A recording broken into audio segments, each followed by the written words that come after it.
Hey all. Today I'm going to talk about something which has recently been on my mind, but I don't think a lot of people stop to consider it fully. Or if they do, I think they consider it from a very strange and warped perspective. In the modern day, we have the liberty of getting upset or troubling with minor inconveniences. Now, minor inconveniences, to my mind, are things that are not paramount to your material or, your spiritual well-being. Now, if someone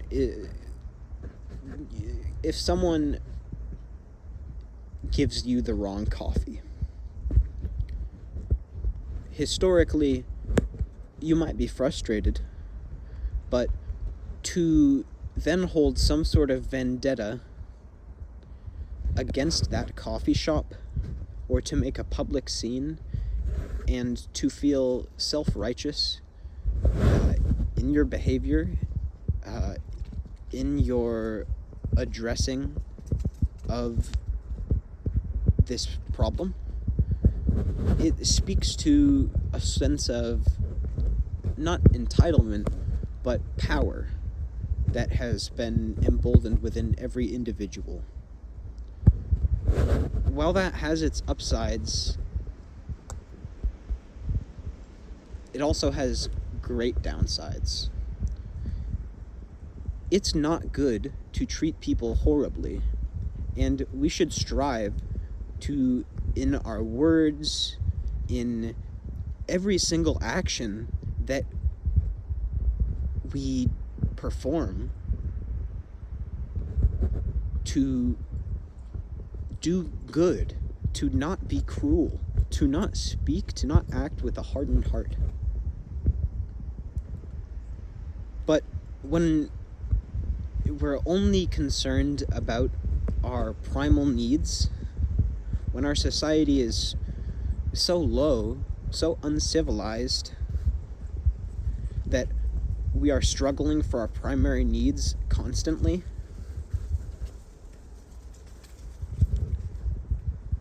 it's hard to really behave that way. It's hard to behave like a king when you are so obviously a slave. Now, this doesn't just relate to ideas of injustice and or rather personal slighting or personal problems, but this also relates to our sense of societal moral dilemma. When something is going on that is bad, we believe it to be the worst thing.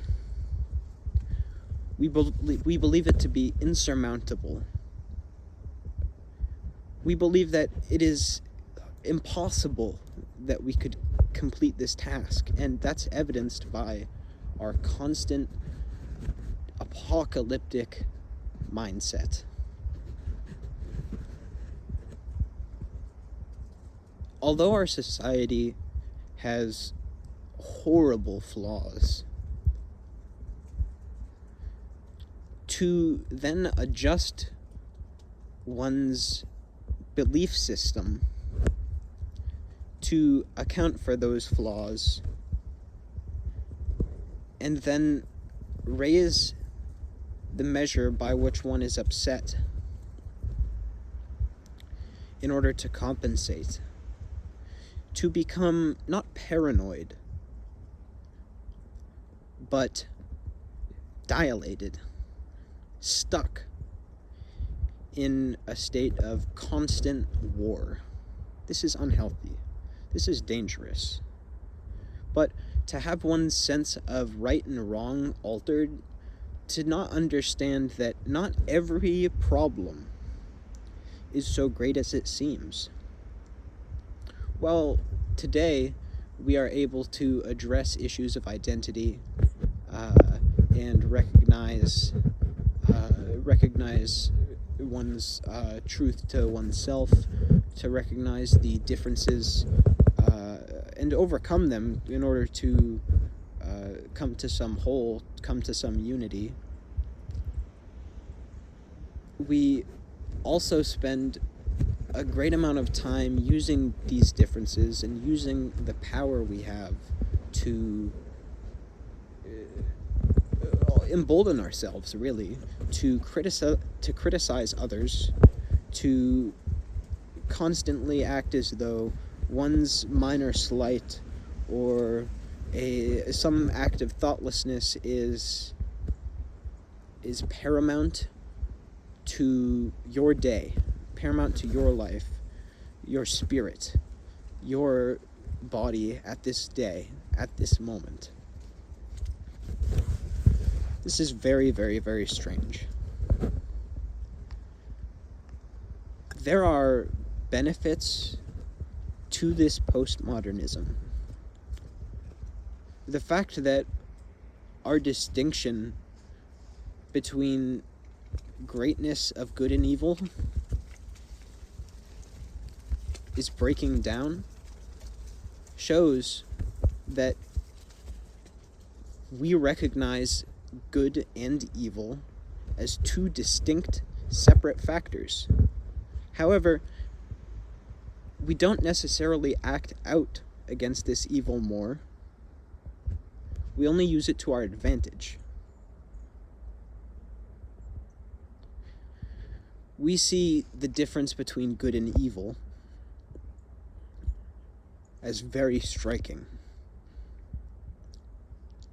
And we consider more and more actions to be evil, and more actions to be a great good. And yet all that achieves is isolation. Because it's hard to have everyone recognize that these minor inconveniences are essential. You are not fighting over working conditions. You are fighting over low quality ingredients in your food. This is terrible, but what happened to the real fight?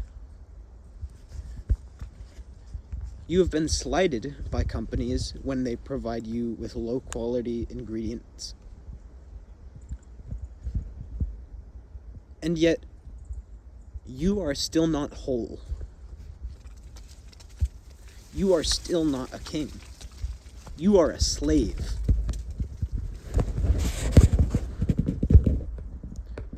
And yet, you feel entitled to ask why? You are a slave. You have no power. You have no say. You have no control. Nothing you do matters. Just eat your food and be quiet.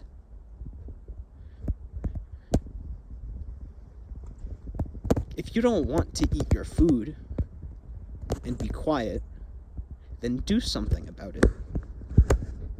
But don't act as though that's the greatest evil, and then ignore the evils that our forefathers fought for.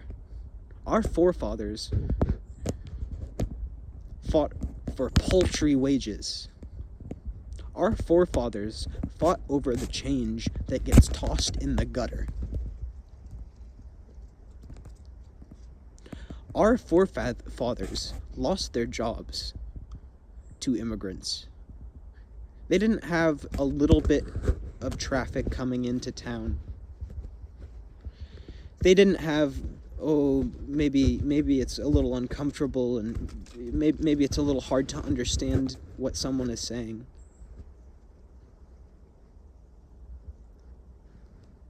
Our forefathers fought race wars against other immigrant groups. Our forefathers, the Irish and Italians, who make up a great deal of the modern American genetic makeup. These immigrants fought a race war. Our forefathers could not look each other in the eye.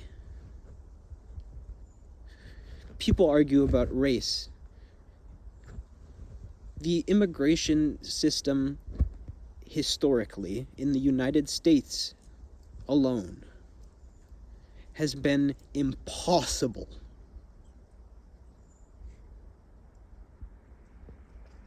The fact that any exclusion act has been passed in the United States means that if you are complaining about the difficulty of immigration in the U.S., it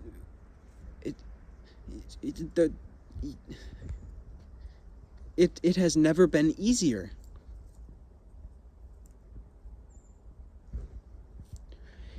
It is terrible that it is difficult right now to legally immigrate. It is terrible that quotas fill up and people get shuffled around. It is terrible that people apply in one place and gets put on hold. People wait years to learn if they can come, to even get a yes or no answer. However, it was a lot more terrible when men traveled across the sea, gout and scurvy, malnourished, drinking seawater,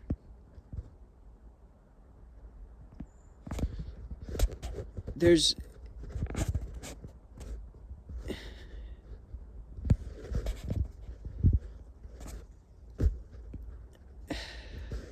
no comparison.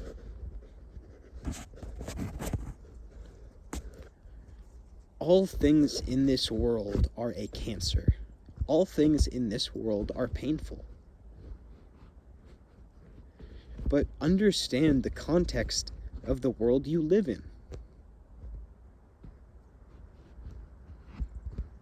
If you are not understanding that the United States has liberalized greatly over the last 2 centuries, but that there is still great work to be done. If you don't recognize the change that has occurred, along with the injustice that remains,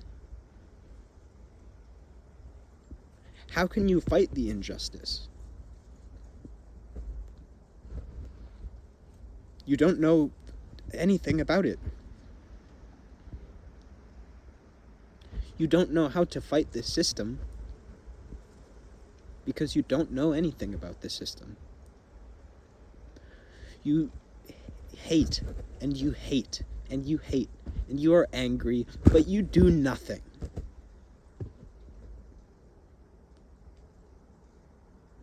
You just do nothing. And frankly, the only people who do nothing and hate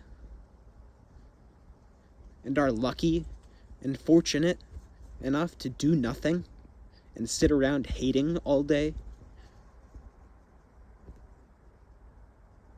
are kings.